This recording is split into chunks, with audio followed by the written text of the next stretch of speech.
Hey everyone and welcome. Today we are diving deep into a fundamental concept in criminal law, Actus Reus. Now, you might have heard it called the guilty act, but trust me, that simple phrase doesn't even begin to cover it. There's a whole world of complexity here, so let's get into it. So let's kick things off with a really simple scenario. Imagine you push someone. That's it, a simple push. Is that action, all by itself, a crime? Well, the classic legal answer is, it depends. And that's exactly why understanding Actus Reus is so incredibly important. It's never just about the act itself. It's always about the entire story surrounding it. And this gets to a huge misunderstanding. See, Actus Reus isn't just one single action. It's really an umbrella term. It covers all the physical parts of a crime, the what, the where, the when, and the how, the whole shebang. To make sense of all this, we're going to use a really handy framework for the rest of this explainer. We'll call them the 4 C's of Actus Reus. That's conduct, circumstances, consequences, and causation. All right, first up is our first C, conduct. And this is the absolute bedrock of the whole system. For any act to even be considered criminal, it has to be a voluntary choice. You know, the Supreme Court of Canada puts it perfectly. They say that to be held responsible for something, you have to be acting with a conscious mind and an autonomous will. And this isn't just some legal jargon. It is a core principle of fundamental justice. Here's an amazing example that shows what this means in practice. You consciously choosing to get in your car and drive, that's a voluntary act. But check out this real case. A guy gets a powerful anesthetic at the dentist. He doesn't remember being told not to drive, gets behind the wheel, passes out, and crashes. The court said that act was involuntary. No choice, no conscious mind, no crime. And conduct isn't always some big, obvious action. It can be a positive act, sure, like stealing a ship, classic piracy.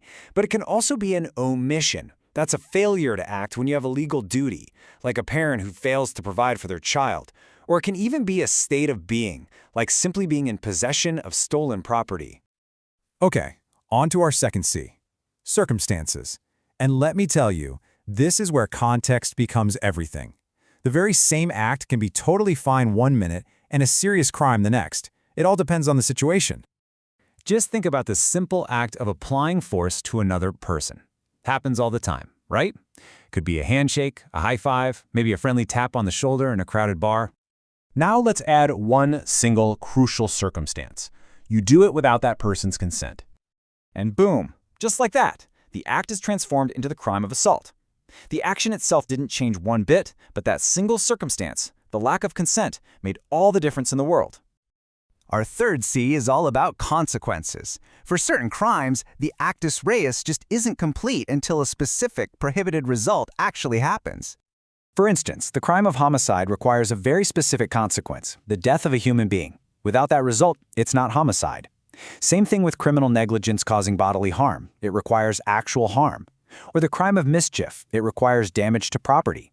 The action might be different in each case, but it's that forbidden outcome that really defines the crime.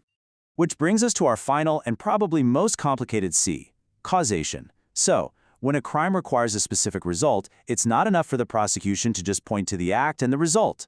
They have to prove that the accused conduct caused that result. They have to connect the dots. Now, the courts look at this in 2 steps. First, there's factual causation. This is basically a mechanical test. But for what the person did, would the result have happened? But that's just the first step. They also have to prove legal causation, and this is a much deeper question. It asks, was the act a significant contributing cause? This is a higher bar, and it's all about moral responsibility. A huge part of legal causation is this absolutely fascinating principle known as the thin skull rule. And there's a really famous case that explains it perfectly. So, in the case of R.V. Smithers, a black teenager was hit with a barrage of intense racial insults during a hockey game. After the game, he kicked the other player in the stomach. Now, tragically, that player had a very rare medical condition and ended up dying from complications. A kick like that would not have killed a healthy person. But the court ruled that Smithers was still legally responsible. The thin skull rule means you take your victim as you find them, pre-existing conditions and all. His kick was still considered a significant contributing cause of the death. Okay, that makes sense. But what happens when the chain of events gets messy?